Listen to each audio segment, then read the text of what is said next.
नमस्कार दोस्तों, मैं advocate Vishnudhari Singh legal channel में आप सभी दर्शकों का स्वागत करता हूं। दोस्तों, आज हमारे वीडियो बनाने का टॉपिक है कि आप एडवर्स पोजीशन भी दाखिल खारिज या म्यूटेशन के आधार पर साबित कर सकते हैं।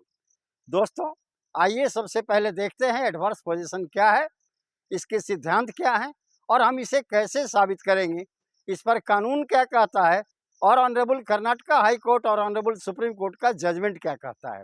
मैंने कहा कि जमाबंदी और दाखिल खारिज के आधार पर भी अब आप एडवर्स पोजीशन साबित कर सकते हैं।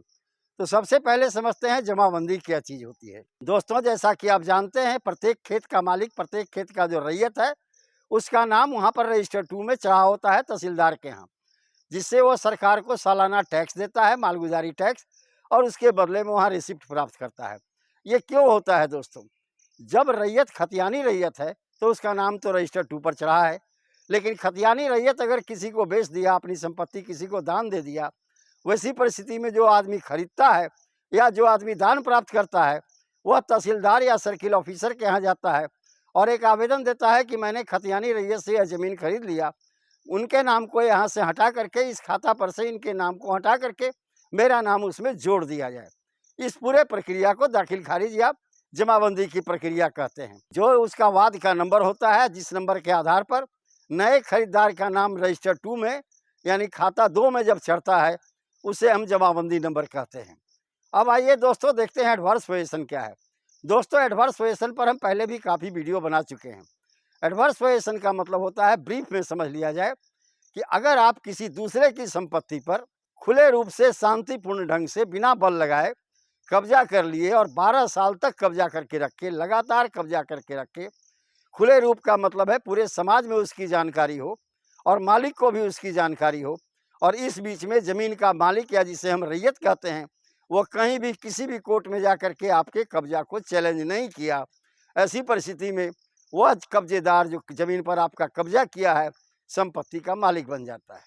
इसके लिए कानून को देखते हैं। दोस्तों, इंडियन लिमिटेशन एक्ट का धारा 27 से प्रावधान करती है कि अगर आप किसी ज़मीन पर या किसी भी संपत्ति पर एक निश्चित अवधि तक आप कब्जा खो देंगे और कहीं आप अपने कब्जा वापसी का प्रयास नहीं करेंगे, ऐसी परिस्थिति में आप उस संपत्ति पर अपने मालिकाना अधिकार को खो देंगे। दोस्तों, धारा 27 में तो लिखा है एक निश्चित अवधि तक। तो ये निश्चित अवधि क्या है, इसके बारे में इंडियन लिमिटेशन एक्ट का आर्टिकल 65 शेड्यूल 1 यह प्रावधान करता है कि वह निश्चित अवधि 12 साल की हो, यानी 12 साल तक आप किसी भी संपत्ति पर बेकब्जा हो जाते हैं, कब्जेदार शांतिपूर्ण ढंग से उस पर कब्जा किए रहता है और इस बीच में आप कहीं भी केस करके या किसी भी तरह अपना कब्जा वापसी का प्रयास नहीं किए, तो वह कब्जेदार संपत्ति का मालिक बन जाएगा और आप उस संपत्ति पर अपना अधिकार खो देंगे। यह है एडवर्स पोजीशन का सिद्धांत। दोस्तों, अब आइए इसको देखते हैं कि जमाबंदी से आप एडवर्स पोजीशन कैसे साबित करेंगे। जैसा कि आप जानते हैं दोस्तों, एडवर्स पोजीशन में यह साबित करना जरूरी है कि 12 साल तक लगातार कब्जा आपका होना चाहिए। तो आप कब्जा साबित करने के लिए क्या क्या चीज़ कर सकते हैं? इलेक्ट्रिसिटी बिल से भी आप साबित कर सकते हैं अगर उस पर घर बना है, या अन्य किसी तरह का पब्लिक डॉक्यूमेंट हो। लेकिन दाखिल खारिज जो है दोस्तों, म्यूटेशन जिसे आप कहते हैं, उसके आधार पर भी आप एडवर्स पोजीशन के सिद्धांत को लागू करके उस संपत्ति पर मालिक बन सकते हैं। दोस्तों, इंडियन एविडेंस एक्ट का सेक्शन 35 कहता है कि वह व्यक्ति जो जमीन पर कब्जे में है, तहसीलदार या रेवेन्यू कलेक्टर उसी व्यक्ति से टैक्स लेगा। ठीक उसी तरह का प्रावधान दोस्तों, वह व्यक्ति जो लगातार दाखिल खारिज करा करके 12 साल तक जमीन पर कब्जे में है और उसका लगातार हर साल अपना सालाना टैक्स तहसीलदार के ऑफिस में जमा करता है, उसका रेंट रिसिप्ट प्राप्त करता है, तो उस रेंट रिसिप्ट के आधार पर भी उसका कब्जा माना जाएगा। इसी तरह का आदेश कर्नाटका हाई कोर्ट ने अपने एक लैंडमार्क जजमेंट में दिया है। दोस्तों, आइए अब देखते हैं इस पर हाई कोर्ट और सुप्रीम कोर्ट क्या कहते हैं। केस का टाइटल है दोस्तों, Karnataka board of Waqf versus government of India. 16/4/2004 को इसका सुप्रीम कोर्ट से फैसला हुआ था। दोस्तों, इसका सिविल अपील नंबर है 16,899 ऑफ 1996। दोस्तों, इसके अंदर ऑनरेबल कर्नाटका हाई कोर्ट ने आदेश दिया था, अगर आपको किसी भी संपत्ति पर एडवर्स पोजीशन का दावा करके मालिक बनना है उस संपत्ति का, तो इसके लिए आपको सबसे पहले सेक्शन 34 स्पेसिफिक रिलीफ एक्ट के अंदर में न्यायालय में एक मुकदमा दायर करना होगा कि हमारा संपत्ति पर 12 साल कब्जा हो गया है, शांतिपूर्ण ढंग से हुआ है, मालिक की जानकारी में हुआ है, मालिक ने कहीं कोई केस नहीं किया। ऐसी परिस्थिति में हमारे पक्ष में एडवर्स पोजीशन के आधार पर टाइटल डिक्लेयर कर दिया जाए। अब प्रश्न उठता है दोस्तों कि हम कब्जा कैसे साबित करेंगे। कब्जा रेवेन्यू रिकॉर्ड के टैक्स पेमेंट रिसिप्ट से भी साबित किया जा सकता है। इसी केस में ऑनरेबल कर्नाटका हाई कोर्ट ने एक सुप्रीम कोर्ट के जजमेंट का रेफरेंस दिया। दोस्तों उस सुप्रीम कोर्ट के केस का टाइटल है बी किशोर कुमार वर्सेज के विट्ठल पाटकर। इसका सिविल अपील नंबर है दोस्तों 7210 अब 2011। इस केस का जजमेंट 20/11/2023 को हुआ था। दोस्तों इस केस में ऑनरेबल सुप्रीम कोर्ट ने कहा कि एविडेंस एक्ट की धारा 35 के अनुसार सरकार को दिया जाने वाला रेंट जो मालगुजारी रसीद कहलाता है वह कब्जा का द्योतक है। रेवेन्यू कलेक्टर उसी व्यक्ति से रेंट ले सकता है संपत्ति का या जमीन का जो व्यक्ति जमीन पर कब्जे में है। यानी एक तरह से ऑनरेबल सुप्रीम कोर्ट ने बी किशोर के इस मामले में यह माना कि रेंट रिसीट आपके कब्जे का प्रमाण है।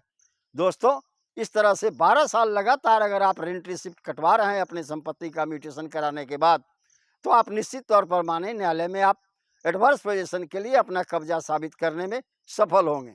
आइए अब इसे हम एक दूसरे केस से समझते हैं। ये भी सुप्रीम कोर्ट का जजमेंट ही है। दोस्तों केस का टाइटल है स्टेट ऑफ हरियाणा वर्सेस अमीन लाल। इसका SLP नंबर है 25,213 ऑफ 2024। इसका डेट ऑफ जजमेंट है 19/11/2024।